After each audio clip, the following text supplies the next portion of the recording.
Buenas tardes, mi nombre es Heidi Barrios, soy estudiante de la Universidad Pedagógica Experimental Libertador, Instituto Pedagógico de Barquisimeto, Luis Beltrán Prieto Figueroa.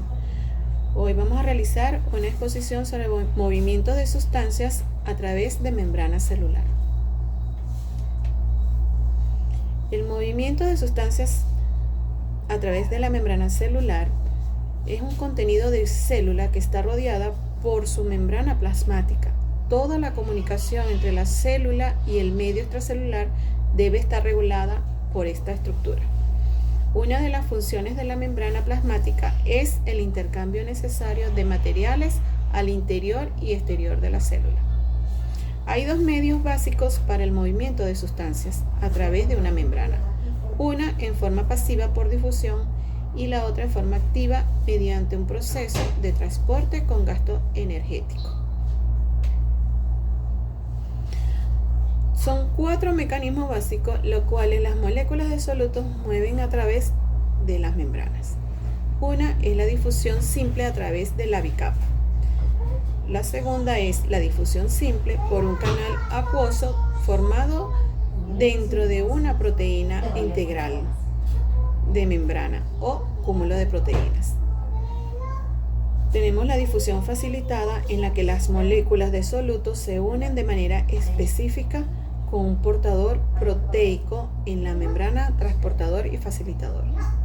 El transporte activo mediante un transportador proteico con un sitio de unión específico.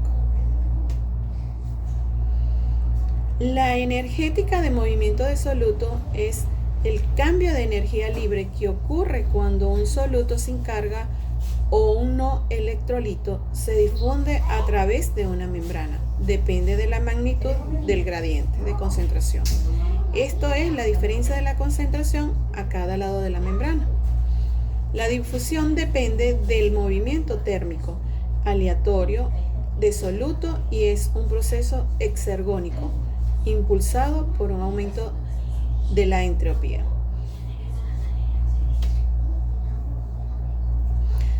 Si la proporción es menor a 1,0, el logaritmo de la proporción es negativo.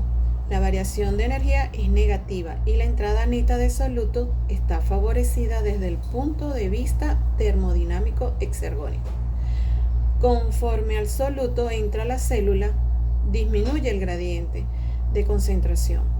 La energía almacenada se disipa y la variación de energía crece hasta que el equilibrio es de 0. Para calcular el movimiento de un soluto hacia afuera de la célula, el término para las proporciones de concentración se cambia.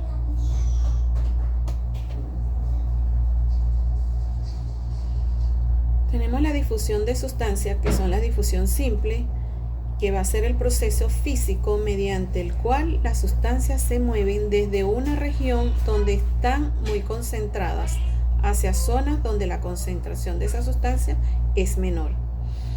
Es un proceso espontáneo que no requiere energía, sino que está promovido por un gradiente de concentración.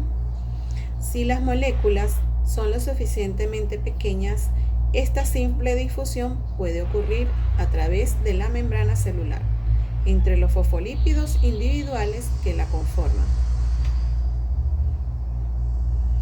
Existe un proceso de difusión simple que se lleva a cabo mediante acciones de los enlaces de hidrógeno, que se forma entre las moléculas de agua y los solutos disueltos en esta. La molécula de agua se mueve de manera aleatoria.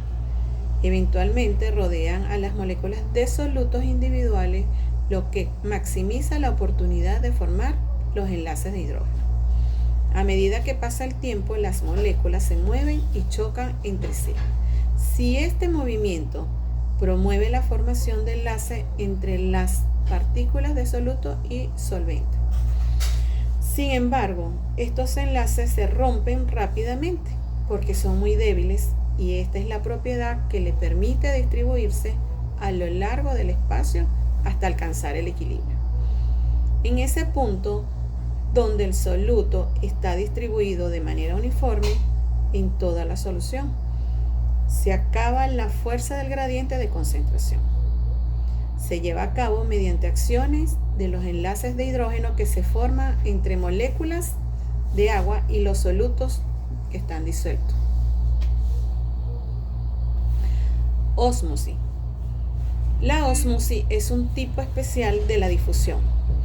Es la difusión de solvente o agua a través de una membrana semipermeable o una membrana que permite difusión de ciertos solutos y agua, desde un área elevada de concentración a una de baja concentración.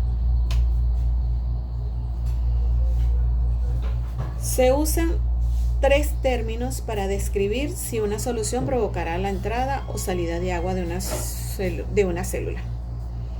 Una es la hipertónica, la otra es la hipotónica y la isotónica. El transporte activo. Para transportar una sustancia en contra de un gradiente electroquímico de la concentración, la célula debe utilizar energía. Los mecanismos de transporte activo gastan energía, a menudo en forma de ATP, para mantener las concentraciones correctas de iones y moléculas en las células vivas. Los mecanismos de transporte activos pueden dividirse en dos categorías: transporte activo y transporte activo primario y activo secundario. El transporte activo primario utiliza directamente una fuente de energía química de ATP para promover las moléculas a través de una membrana contra un gradiente. El transporte activo secundario utiliza un gradiente electroquímico generado por el transporte activo como fuente de energía para promover moléculas contra su gradiente y por lo tanto no necesita directamente una fuente de energía química como la ATP.